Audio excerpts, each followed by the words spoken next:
कुछ रिश्ते ऐसे होते हैं जिनको हम चुनते हैं, कुछ रिश्ते ऐसे होते हैं जो हमें विरासत में मिलते हैं। दरअसल आज की जो सच्ची घटना मैं आपको सुनाने जा रहा हूं, ये सच्ची घटना ऐसे ही रिश्ते की है जिस रिश्ते को उसने खुद चुना था। वो रिश्ता था दोस्ती का रिश्ता। दोस्ती का ही रिश्ता एक ऐसा रिश्ता होता है जिससे हम अपने सुख, अपने दुख, हर तरह की बातें कर लेते हैं। एक दोस्त दूसरे दोस्त के पास जब चाहा तब आ जाया करता था, जब चाहा जब उसके घर में कुछ चीजें रखी होती थी खा पी लिया करता था। ऐसे ही करते करते कब उससे न जाने घर में एक ऐसा गलत काम हो जाता है, उसके बाद जब दोस्त दूसरे दोस्त को मिलता है तो वो उसके 80 हिस्से हो चुके थे, 80 टुकड़ों में बढ़ चुका था। जिस बात की गूंज पूरी दुनिया में फैल जाती है, उस प्रदेश में, उस जिले में, उस आसपास के लोगों में फैल जाती है, तो लोग यकीन करने को तैयार ही नहीं थे कि एक दोस्त दूसरे दोस्त के साथ आखिरकार ऐसा कैसे कर सकता है। 80 टुकड़ों में मिलना अपने आप में ये बहुत बड़ी बात हो जाती है। आदाब, नमस्कार, सत श्री अकाल। मैं उस्मान सैफी। आज की जो सच्ची घटना मैं आपको सुनाने जा रहा हूं, ये सच्ची घटना है मध्य प्रदेश का एक जिला है रीवा। दरअसल इसी रीवा जिले का एक थाना लगता है मऊगंज, और इसी मऊगंज थाने का गांव लगता है दुधमुनिया। दरअसल दुधमुनिया के जंगल की बात है। 5 फरवरी 2022 की सुबह लगभग 10 या 11 बजे के आसपास गांव के चरवाहे जब अपने पशुओं को जंगल में चरा रहे थे, तो चराते चराते एक लड़का दूसरे लड़के को कुछ चीज फेंक के मारता है, और फेंक के मारते मारते उसके हाथ में एक आदमी का, एक इंसान की हड्डी आ जाती है। जब हाथ की हड्डी वो फेंक के मारता है तो उसके पास पहुंचती है। वो देखकर कहता है ये तो ऐसा लगता है जैसे किसी इंसान का हाथ हो। बस इतना था कि दोबारा फेंक के मारता तो दूसरा भी इंसान का ही हाथ था। इसी तरह से उन्हें एक एक करके कई इंसानी कंकाल मिलने लगते हैं। अब उन हड्डियों को वो देखते हैं तो उन्हें जोड़ने की कोशिश कर रहे थे। जोड़ते जोड़ते उन्हें थोड़े बहुत नहीं 80 टुकड़े मिल जाते हैं, और 80 टुकड़ों से वो एक इंसान की कल्पना करते हैं, एक संरचना बना देते हैं। उसके बाद वो बच्चे, जब वो इंसान बन जाता है, कंकाल पूरी तरह से कंप्लीट हो जाता है, तो बच्चे चीखते चिल्लाते गांव की तरफ भागते हैं और जाकर कहते हैं कि हमने एक इंसान को देखा था लेकिन वो मरा हुआ है। गांव के बड़ी संख्या में लोग दुधमुनिया के सीधा उसी जगह पहुंच जाते हैं जहां पर एक कंकाल बना हुआ था, पूरा एक रूप बना हुआ था, और देखते देखते जो मऊगंज थाने की पुलिस थी वो भी पहुंच जाती है। दरअसल एक लड़का गायब था 3 अक्टूबर 2021 से।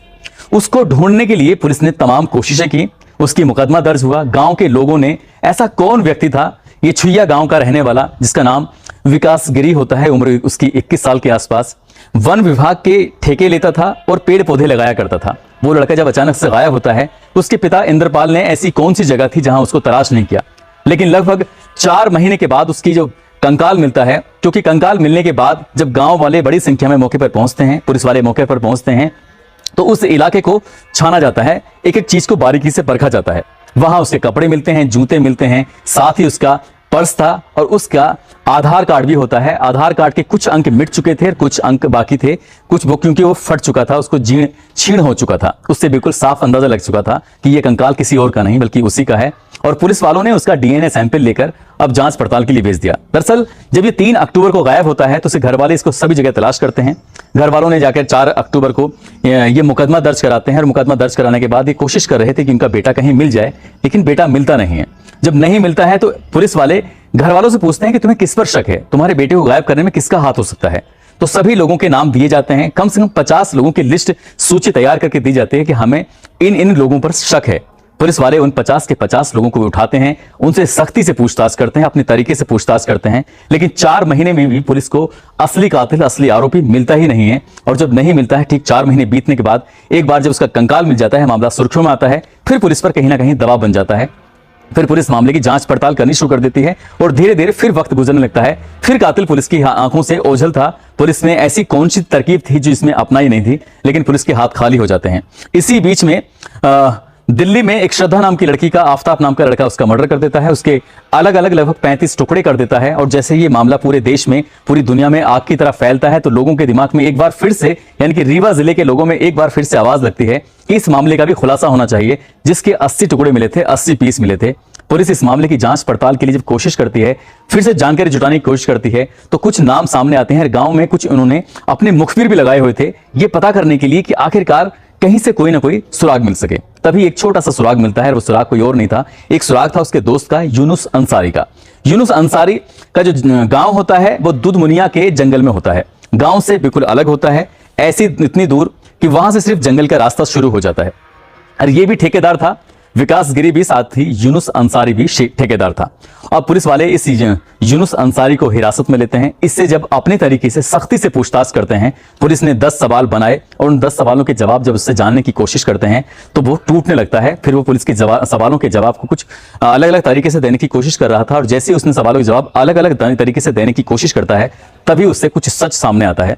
दरअसल वो बताता है कि बात है 3 अक्टूबर 2021 की शाम लगभग 6 बजे के आसपास वो अपने बहनोई सिरताज अहमद के साथ अपने कहीं बाहर से घूम के आ रहा था और तभी जब घर के अंदर एंट्री कर रहा है तो विकास गिरी पहले से ही घर में था।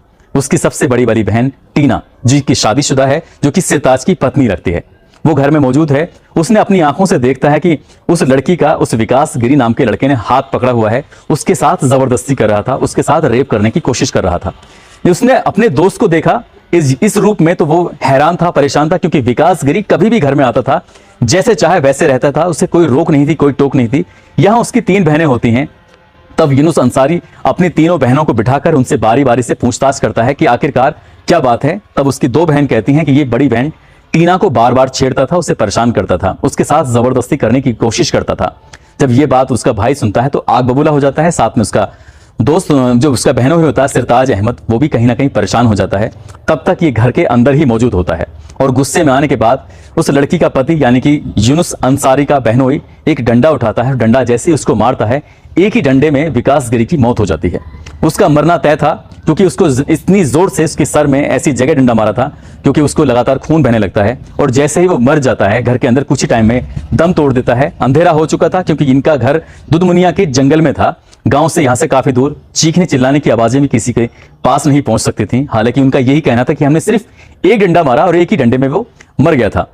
जैसे वो मर जाता है उसको कपड़े में लपेटकर जंगल की और घने जंगल की तरफ लेके जाते हैं और वहां ले जाने के बाद उसको फेंक देते हैं, यानी कि घर से अपने से 2 किलोमीटर दूर। वो पहले ही से गांव से घर जंगल में था और घर से 2 किलोमीटर दूर ले जाने के बाद छोड़ देते हैं।